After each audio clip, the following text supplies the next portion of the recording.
Bonjour à tous, c'est Vivi Moon. Je vous présente aujourd'hui le Tarot of the Abyss de Anna Tourian aux éditions US Game.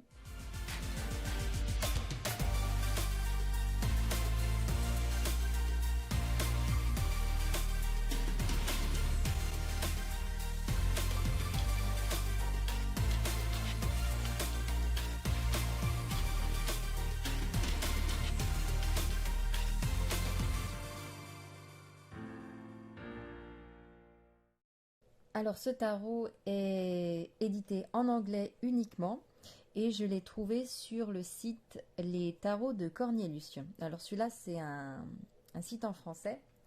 Donc les tarots de Cornelius, je l'ai découvert grâce à Laurence sur sa chaîne Laurence W 2009. En fait, j'ai vraiment aimé ce jeu parce que l'illustratrice interprète les cartes du tarot à sa façon et y ajoute vraiment une touche personnelle qui est vraiment intéressante.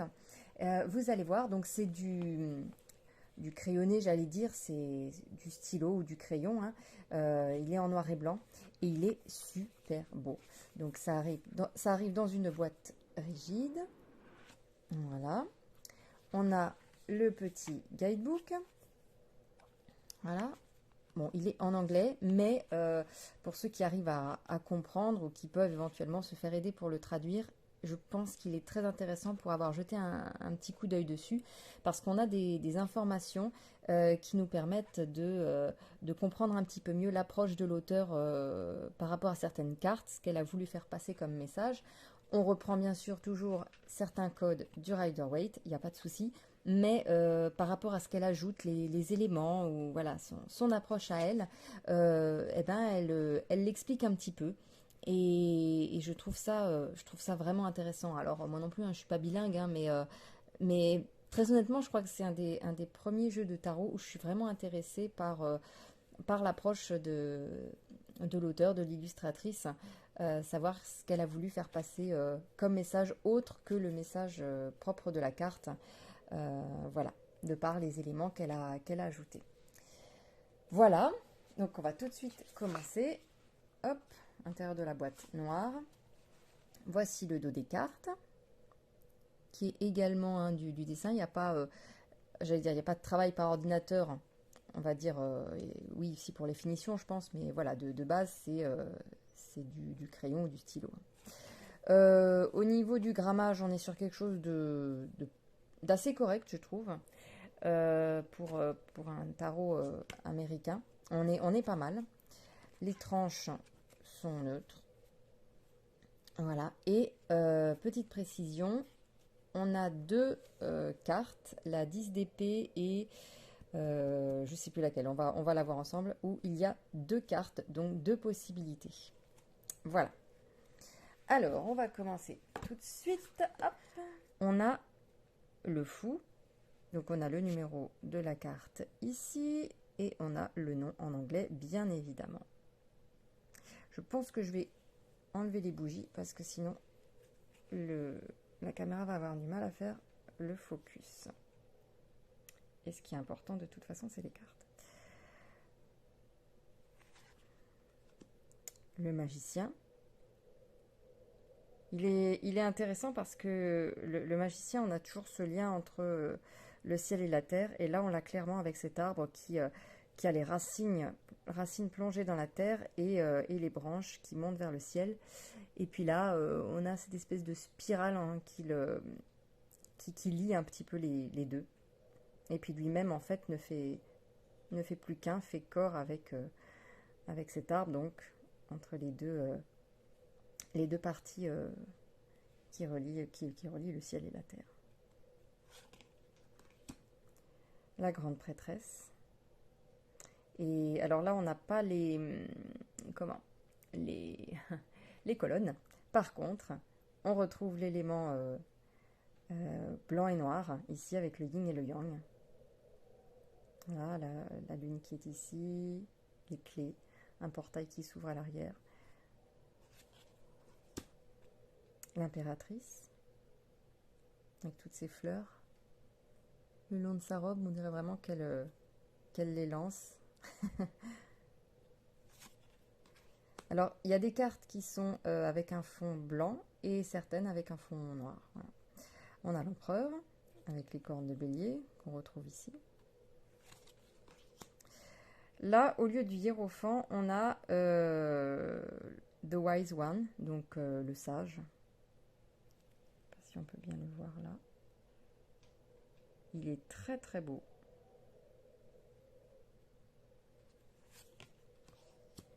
Les amoureux, avec ces deux arbres qui s'enlacent, qui s'entremêlent. Le chariot. La force, magnifique. On dirait la Belle et la Bête. L'ermite. Et là, il n'a non pas un bâton dans la main, mais un serpent qu'il maîtrise. Je me demande si le serpent, c'est pas aussi, je ne veux pas dire de bêtises, hein, mais symbole aussi de la connaissance. C'est aussi, bien sûr, la tentation que dans la religion, hein, la religion catholique, le serpent, la tentation, il la maîtrise, il la retient, mais je me demande si c'est pas aussi la connaissance. À voir. La roue de fortune. Donc là, c'est intéressant de voir qu'est-ce qu'elle a voulu dire par là. On voit qu'il y a une espèce de spirale comme ça qui sort de sa main. Enfin, qui sort de sa main, ou non, on dirait comme si elle avait une maîtrise dessus. À voir. À voir. Justement, c'est intéressant de pouvoir lire ce que l'auteur a voulu décrire pour cette carte. La justice. Et là, on voit la balance dans son œil. Le pendu. Et là, mais cette carte est à l'envers, pas du tout. En fait, c'est vraiment super sympa. On se retrouve à la place du pendu. Donc, on a la tête à l'envers. Voilà. Ça, c'est la carte dans sa version droite. Sauf que nous, on est en format pendu. Voilà, on est à la place du pendu, dans l'œil du pendu. Ce que le pendu voit. Je trouve ça super. C'est vraiment malin. La mort, superbe aussi cette mort. Elle est superbe. Un peu bizarre de dire superbe mort. Voilà. Elle ouvre son manteau et il y a cet arbre et toute cette vie, toute cette fleur, toutes ces, ces pétales qui s'élèvent en dessous du manteau de la mort. La tempérance. Le diable. Là, on voit, il a le cœur ici, il est enchaîné. Enfin, enchaîné, oui, ligoté même. Et puis, on a peut-être aussi l'idée d'ange déchu, là.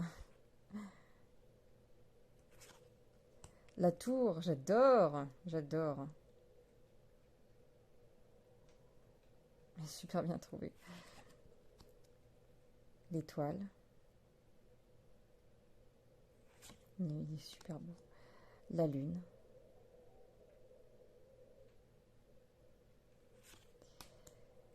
Le soleil. Donc là, on a quelque chose vraiment de vibrant, de vivant. Il y a de la vie, quoi. Et puis là, apparemment, il y a des pousses qui sortent aussi. C'est un mélange de soleil et de végétal, en fait. Là, il y a le symbole de l'infini.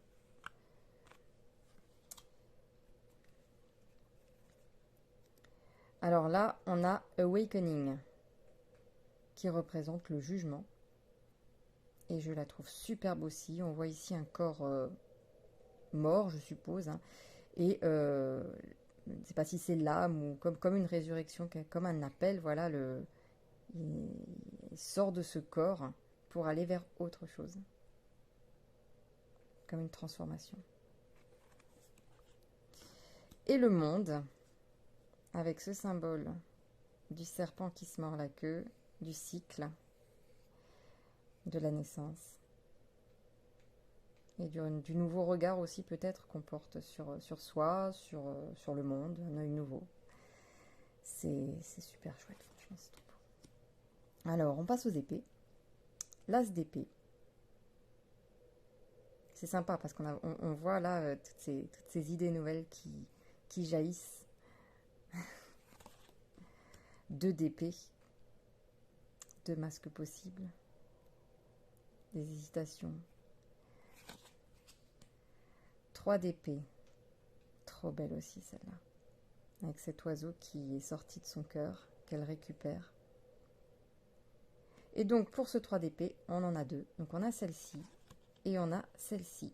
Voilà, 2 cartes, 2 ambiances. À vous de voir si laquelle vous préférez. Mais sinon, on peut aussi intégrer les deux dans le jeu, hein, puisque elles ont clairement pas le même, elles n'ont pas la même approche. Et les deux sont très intéressantes. 4 d'épée. Là, c'est sympa parce qu'on voit que les épées sont posées, le casque aussi. On se doute que le guerrier est au repos. 5 d'épée. 6 d'épée. C'est une traversée un peu mouvementée. 7 d'épée.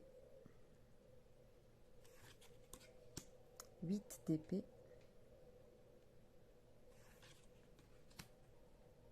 9 d'épée. 10 d'épée. Et là aussi, on en a 2.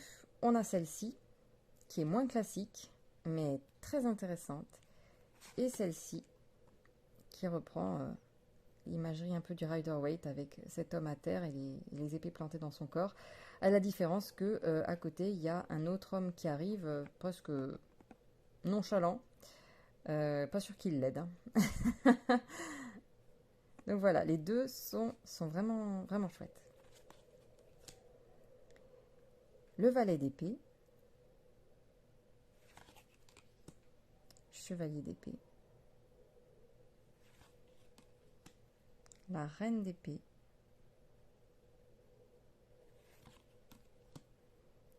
Le roi d'épée. Il y a un labyrinthe derrière d'ailleurs pour tous, hein, pour chacun. Il y a le labyrinthe qui est représenté derrière. Donc le mental. Ensuite les bâtons. L'as de bâton. Alors, avec cette espèce de... Oui, on dirait un phénix. Hein. Le 2 de bâton. 3 de bâton. J'allais dire 3 de bateau. Je suis en train de regarder le bateau. Non, c'est le 3 de bâton. 4 de bâton. 5 de bâton. 6 de bâton. 7 de bâton. 8 de bâton. 9 de bâton. 10 de bâton. Le valet de bâton. Le chevalier de bâton.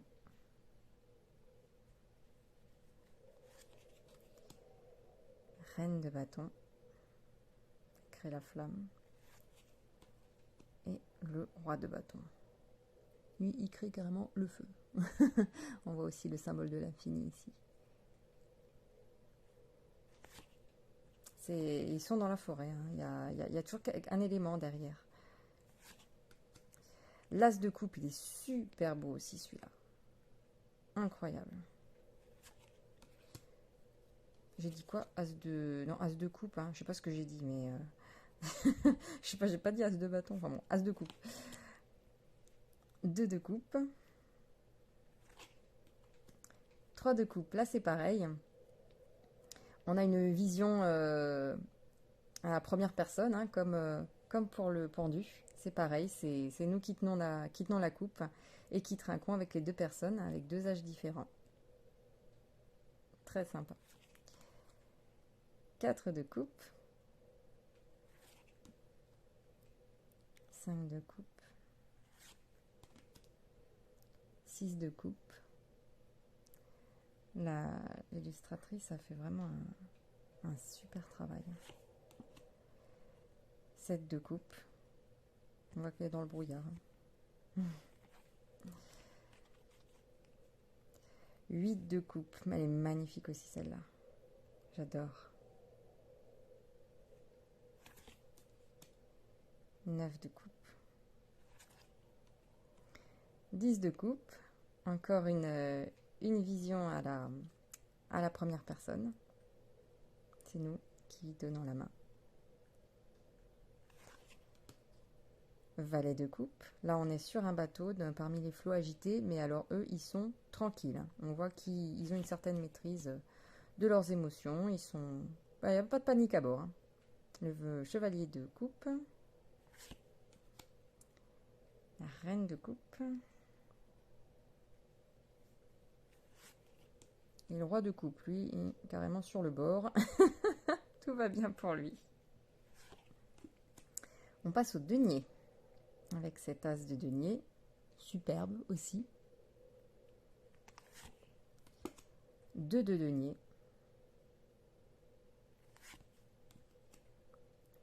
3 de denier. Un effort commun. 4 de denier. 5 de denier. 6 de denier. 7 de denier. 8 de denier. Il y a une ambiance particulière dans ce jeu. Hein. Il est... je le trouve parlant, vibrant. Il y a quelque chose qui en sort. Hein. Alors, je ne sais pas si c'est parce que justement, on voit bien la patte de l'artiste, parce que c'est du stylo ou du crayon, donc c'est brut, quoi. Hein. Je ne sais pas si c'est ça qui donne cette impression-là, mais l'impression que presque c'est palpable, quoi. C'est l'impression de tenir quelque chose de vivant, presque. C'est incroyable. 9 de denier. Je le trouve puissant. 10 de denier. Regardez ça. Tout ce qui est générationnel. Patrimoine. Tout ce qui est héréditaire. Le valet de denier. Et là, je pense qu'on peut voir le chevalier de denier qui arrive. Il met une clé. Et voilà, le chevalier qui arrive. La reine de denier. Et un très beau roi de denier. Et là, il a dans sa main des montagnes. Enfin, il y a de l'abondance, quoi. Il est très très beau aussi. Voilà. Sinon, au niveau de... C'est vrai, j'ai oublié de vous en parler. Au niveau du pelliculage, c'est légèrement glacé. Vous voyez, c'est pas un mat, mais c'est pas un brillant. Hein, c'est pas glossy. Donc c'est sympa parce que du coup, on garde un petit peu le côté illustration. Alors, il y a quand même un petit fini, hein, bien sûr, dessus brillant. Mais voilà, c'est pas glossy, donc ça, c'est tant mieux, parce que quand on a des dessins comme ça, vaut mieux pas trop en abuser. Sinon, ça dénature un peu, je trouve. Mais par contre, du fait de ce pelliculage, bah, ça glisse super bien. Pour mélanger tout ça, pour tirer les cartes, c'est nickel. Voilà, en tout cas, j'espère qu'il vous aura plu, parce que moi, je le trouve vraiment magnifique. Et à mon avis, il va bien parler. Voilà. Je vous fais plein de gros bisous et puis je vous dis à très bientôt. Prenez soin de vous.